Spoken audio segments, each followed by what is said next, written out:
If you were to ask me why I'm wearing crazy makeup, my answer would probably be... Today I'm going to be doing a video on the series Eve by Anna Carey, which is an author I'm going to meet next Saturday, which... Score! Overall, this was a really great series, and there's just one problem I have with these books, and that's something that doesn't pertain. Is that a word? Pertain? Pertain, I think is the word. I don't know. Anyway, it's about the covers, and if you look on your bookshelf at the spines of your books, you'll notice this.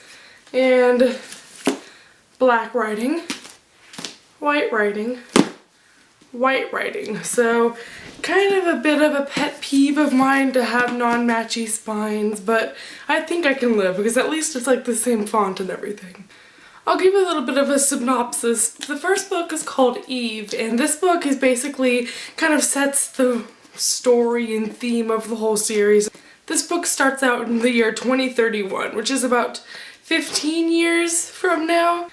Pretty much a whole plague has gone on and killed out a ton of the population. So this is the aftermath of that. All of the orphaned girls are... Why am I holding this up still?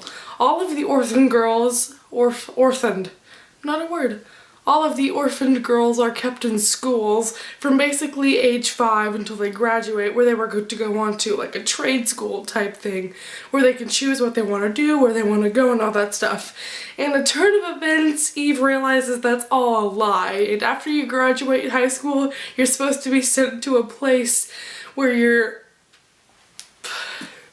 God, I say the word impregnate. I can't stand that word because they are impregnated and used as getting the population back up to what it needed to be as it was several years back. So as all humans might be, she was pretty terrified, and with the help of one of her teachers she escaped, and then we meet some characters and we have some action, and this is really good. I finished this within like a 4-hour period, and I flew through this and I gave it 5 stars. I think our main characters have a really good combination of being very brave and also having qualities to them that they could work on, such as the main character Eve, if you couldn't tell. She's very like naive from being in her little orphan school, but then she also has this part of her where she's all kind of... You can't tell me what to do, and like Z-snap and stuff like that, and she was just totally inspirational. There were just a couple things that it just seemed kind of predictable, and those couple things you were just able to be like, oh well, obviously that's gonna happen, know that this happened, but it really was a page turner, and I don't have many bad things to say about it. The next book is Once, and this one's bigger than the first one, and the third one. So this one had the bulk of the action of the series in it, and this book is a plot twist book. This plot is basically how she's captured and sent to the city after she escaped. And originally she had thought that maybe the king wanted her to have his own children, but you realize kind of a plot twist after that, and I think I've said the word plot twist like 20 times now. And she ends up living in the city, and she and Caleb... Have I even mentioned Caleb? Caleb is our beautiful little main protagonist.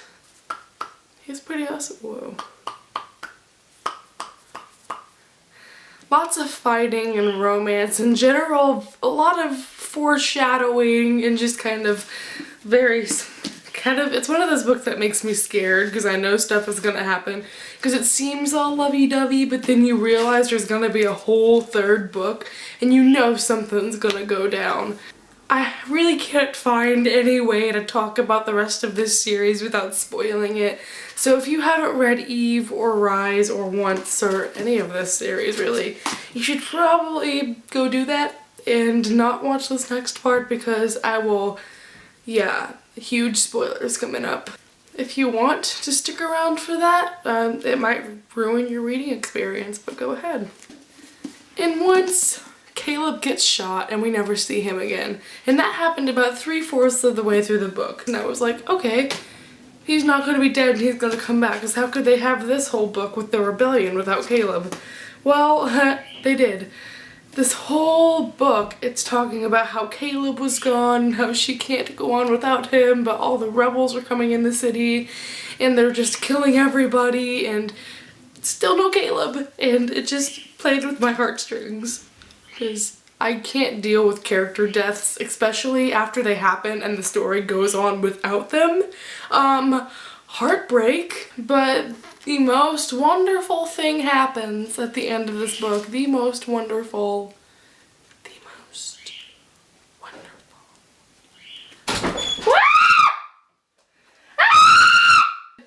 No, I'm putting that in just because.